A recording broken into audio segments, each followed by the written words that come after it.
was a lot to talk about in last night's game between the Packers and Commanders. Um, I'm going to talk about just one thing. On the blog today, there's a more detailed rundown of different things I observed. I'm sure you all observed some things as well. People comment sometimes on the things that they observe on the blog, and that is wonderful. For this podcast, I want to zoom in on one guy, Terry McLaurin.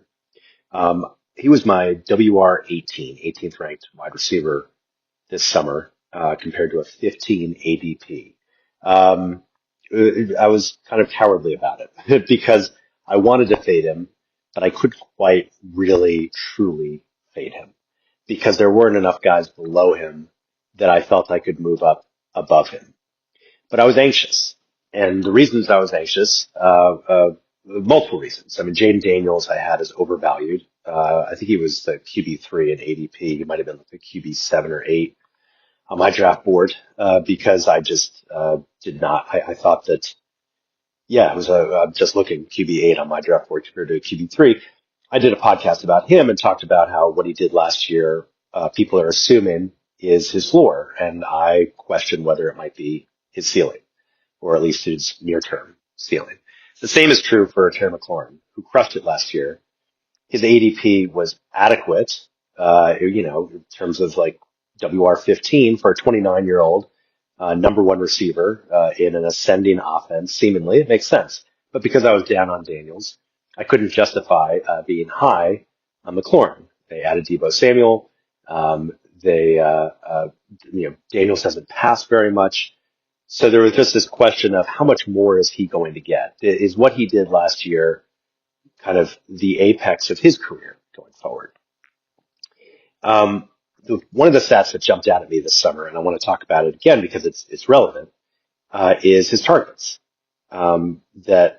Last year he had the second fewest targets per game of his career. I had looked that up online right before I pressed record on this because I wanted to know, like, wait a second, his numbers were pretty consistent with what he's done over the years. He's incredibly consistent, and he did more with less because he was targeted so little. But his touchdowns really changed everything. And I've often said this on the blog. I've said this at least once on the podcast, and I'll say it again.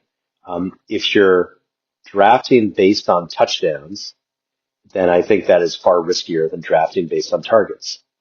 So I ranked him based on target share. I ranked him based on what I perceived to be that he would get roughly a quarter of the targets. And, he would convert that into about 80 catches for about 1,000 to 1,100 yards. That was, pretty much expected. But last year he had 13 touchdowns. And I didn't see how that was something that should be in any way factored into his fantasy production. I mean, that's, you do the math, 78 points, that he gets compared to like 4 touchdowns where it's, the difference is like 54 points. That's the difference between being a must-start wide receiver, and not being a must-start wide receiver. And it's just those touchdowns. Some of you will say correctly that it's not fair to judge him, for that because he might get, 13 touchdowns again. Entirely possible. I was betting on no. I was betting on 13 touchdowns is something that most people do not do at all in their career.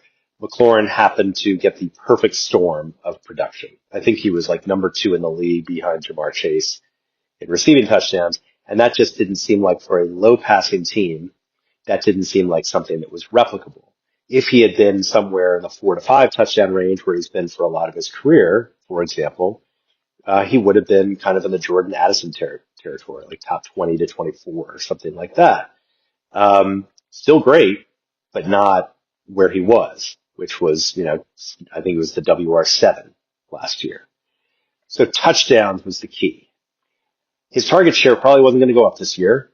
I felt fairly confident about that. And as we've seen in these first 2 games, McLaurin has struggled, because he hasn't scored. That's really what it comes down to. I mean, you could argue the yards aren't there, and facing the Packers, not really his fault. The Packers defense is that good.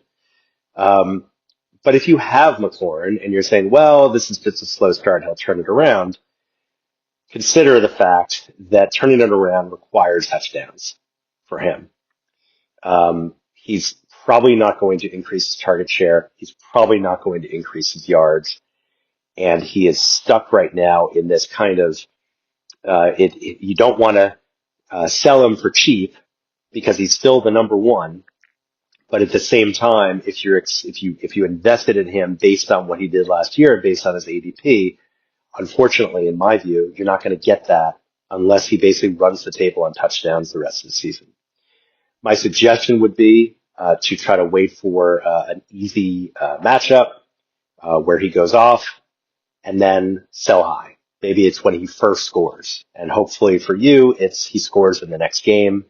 And then you can take those 15, 18 fantasy points that he gets, and you could say, there he is. He's a top 15, top 12 wide receiver. Let's see if I can trade him. When you know for a fact, hopefully, if I were in your shoes, I would know fact is strong.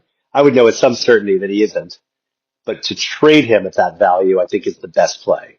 So my suggestion again, hold on to McLaurin unless you can get him for a great deal right now. Wait for him to score and then part ways, maybe with the manager who has Deebo Samuel as well. So he or she can package them. But this is why betting on touchdowns is risky, because back-to-back double-digit touchdown seasons for wide receivers in low passing offenses is not a thing. This is BJ Riddell, Fantasy Football for Winners. Follow me on the blog. Email me anytime. We'll see you tomorrow.